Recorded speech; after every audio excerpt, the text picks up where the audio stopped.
It's interesting that in your songs, you're still the outsider. With all the success. Yeah, my mom talks to me a lot about that, because I think you kind of get set in how you feel when you're in school. Like, I could be sitting in the front row at an award show and I still don't feel like a cool kid. Like, To this day.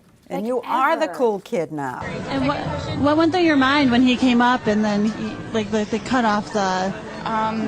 Well, I was standing on stage and I was really excited because I had just won the award, and then I was really excited because Kanye West was on the stage, and then I wasn't so excited anymore after that.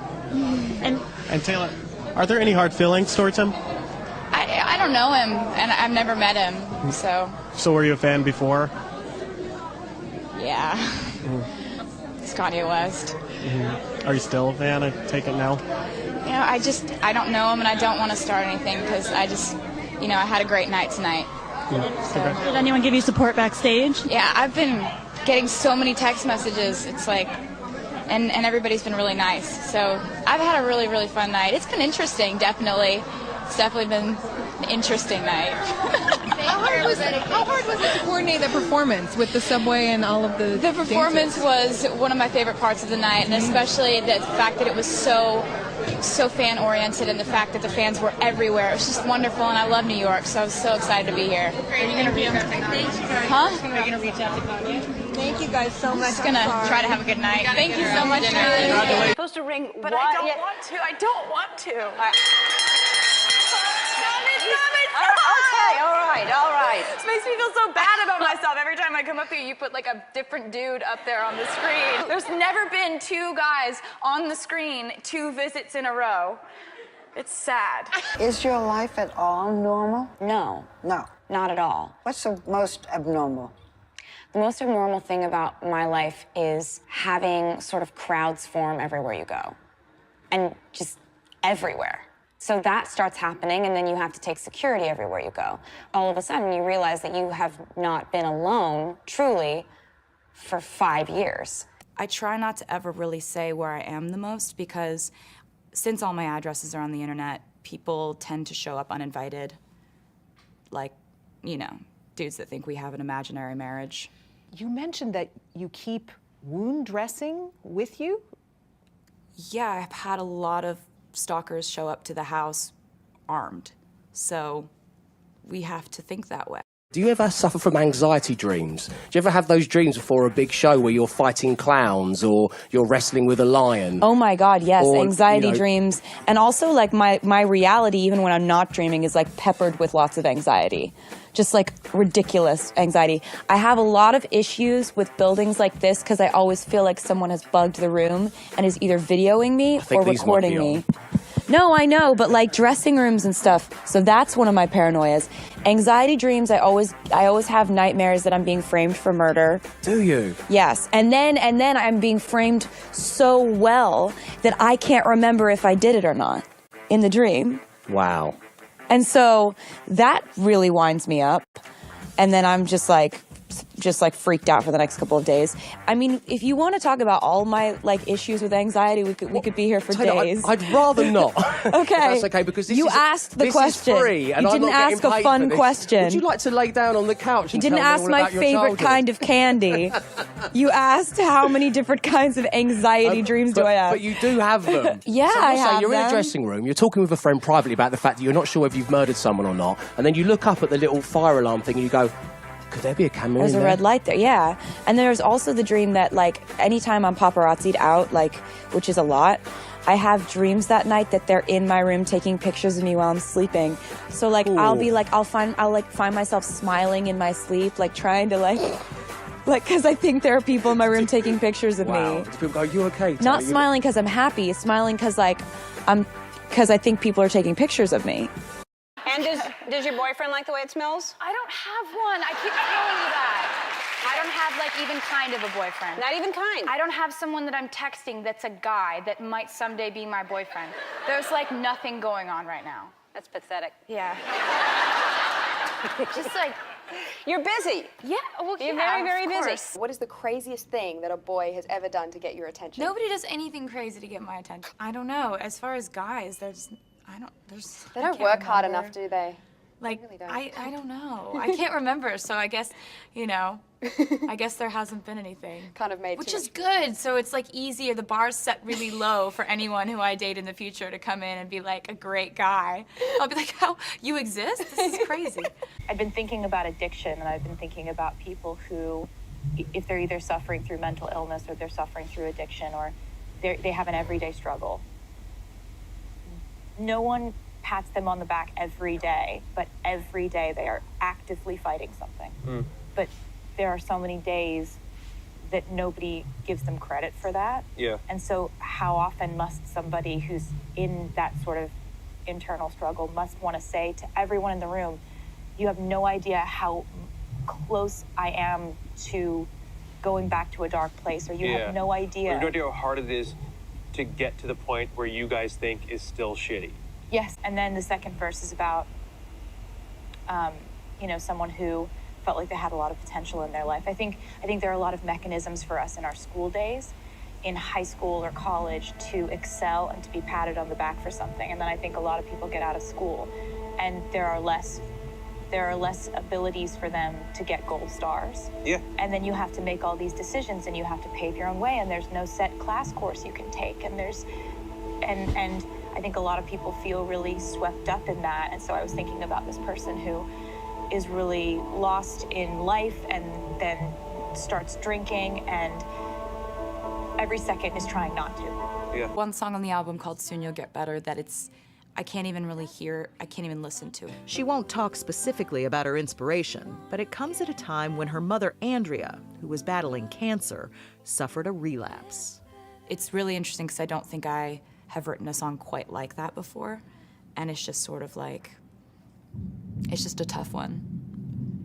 I can imagine, but I can also tell you, having listened to it, that it's universal. It's just not something that we deal with until we have to, until we see it, until we experience it, until someone close to us is going through something like that. And so writing about it was really emotional, and I'm just gonna stop talking about it now. Understandable. Taylor Swift opens up to Elle magazine, admitting that she's never fallen in love before. In the new issue of Elle magazine, Taylor is admitting that she has never, ever fallen in love before. She said, "It's magical if you ask anyone who's ever fallen in love. It's the greatest." Now, I have more of a grasp on the fact that when you're in a state of infatuation and you think everything that a person does is perfect, it then, if you're lucky, morphs into a real relationship when you see that that person is not in fact perfect, but you still want to see them every day.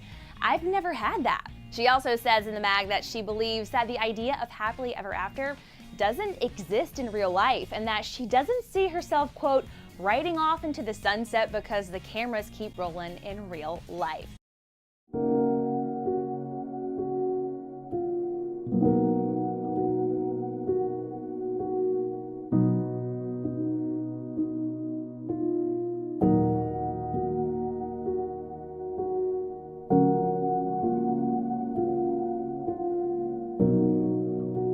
There are times when I feel like with everything that's in my control, I can make myself seem like someone who doesn't have an abnormal life. And I try that every day. Every day it's like, how do I make myself, among my friends and family and my loved ones, not see this big elephant that's in the room for our normal life, because I don't want the elephant in the room. Yeah. You know, if you're going to be in my life, I feel like there's a certain amount that comes with it that I can't stop from happening. Yeah. I can't stop from you getting a call in the morning that says, you know, the tabloids are writing this today. I can't help it if there's a guy with a long lens camera 2 miles away with a telescope lens taking pictures of you. I can't stop those things from happening. And so this song was basically like, is it enough? Is the stuff that I can control enough to sort of block out the things that I can't? Yeah. So it makes me really emotional to hear this song. Can you do anything you use the word normal, so I'll use it. Can you do anything like a normal person? Can you go out for a coffee? Can you go shopping? Or is everything an event with tons of paparazzi following you? Anything outside my house or my apartment doesn't ever really feel normal. I try so hard to make it normal because I don't engage, like if I'm being followed by a camera crew and all these paparazzi, they know that I don't want to have the conversation.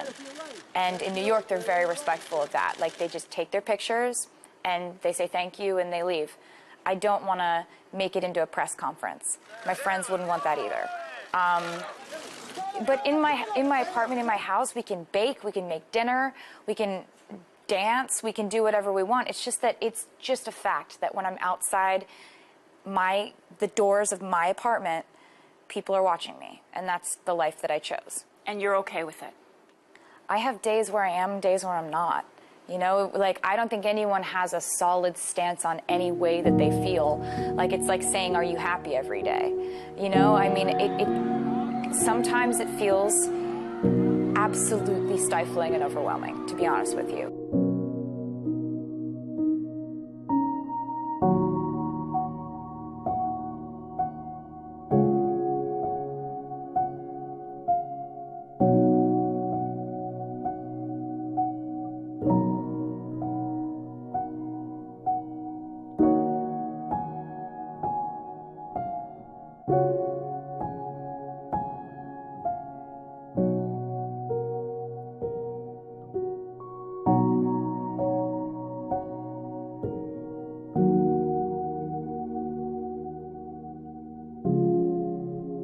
This week was the American election, and we have 2 Americans here. Yeah. And you've been very secretive about how you vote, what you're voting for.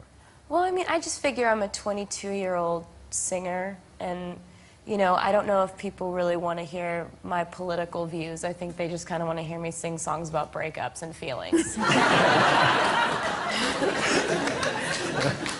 Can you just kind of sum up this whole year? Yeah, no, I have no idea how this happens.